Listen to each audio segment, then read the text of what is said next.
అయితే ఆవిడ పేరు మామిడి లలితమ్మ సార్. ఆవిడ ఏమన్నదంటే, నాకు జ్వరం అమ్మ, మంచిగా మాట్లాడాడు సార్. ఫస్ట్ మాత్రం నాకు జ్వరం అమ్మ, ట్యాబ్లెట్స్ ఇవ్వు అని అడిగింది సార్.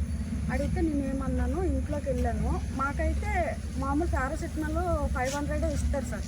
కానీ వాళ్ళు ఇప్పుడు రాలేదు కదా అని చెప్పి ఇంట్లోకి వెళ్ళి ఓన్ మెడిసిన్ డోలో ఇన్ని సిప్లో కలిపి తెచ్చిచ్చి వేసుకుంటే వారం తగ్గిపోతాయి అత్తమ్మ, ఇవి వేసుకెళ్ళి అని చెప్పాను సార్.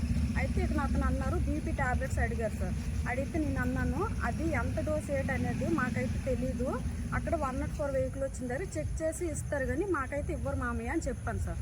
అయితే స్వెట్సాలుగా వస్తే ఇవ్వలేదు అనేసి అన్నారు సార్. అయితే స్వెట్స్ ఎవరికి ఊర్లో రాలేదు సార్, కావాలంటే మీరు ఎవరికైనా అడగండి అనేసి అన్నాను సార్. ఇక ఈ పెద్ద కొడుకు వచ్చేసి అలాగే ఏది మీకు ట్యాబ్లెట్లు ఇవ్వలేదని కొంచెం గలేజ్కి తిప్పుకొచ్చేసి నైట్ పాటు లాగేసి తప్పుకుని భూమి కొట్టి ఒక్క తాపు తన్నేశాడు సార్. నేను అక్కడ ఉంది సీడీ మీద పడిపోయాను సార్. పడిపోయిన వెంటనే నేను అడుగుకి దెబ్బ తగిలిపోయింది. మా బాబు ఏడుచుకొని నాన్న నాన్న అని పిలిస్తే ఇతను వచ్చారు సార్. అయ్యూపున నలుగురు కలిపేసి మా ఆయన కొట్టేశారు సార్. ఎవ్వరు లేరు, బాబు మా ఆయన నేనే. ఆగడికి నా చేతిలో డబ్బులు పెట్టేసి తీసుకుని వెళ్తాను కానీ ఈ రోజు ఊర్లో కూడా ఎవరి దగ్గర రూపాయి నేను తీసుకోలేదు సార్. ఇంత సిన్సియర్గా చేసినందుకు ఈ రోజు ఇంటి మీదకి వచ్చి నాకు ఇష్టసరం కొట్టారు సార్ వాళ్ళు.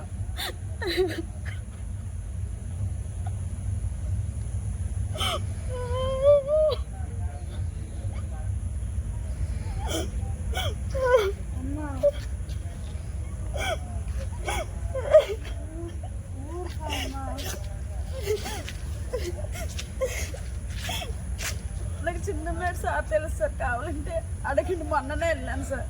లేదంటే స్మైల్ డాక్టర్ గారికి అడగండి, నా గురించి చెప్తారని. నేను అంత సిన్సియర్గా డ్యూటీ చేస్తానని. పూండి మేడం దగ్గరికి వెళ్ళినా నాకు ఏ రోజు రూపించినా నేను ఎవరి దగ్గర తీసుకోను సార్. అలాంటిది ఈరోజు లాస్ట్కి టాప్లు కాయవలసి వచ్చింది వాళ్ళ చేతిలో.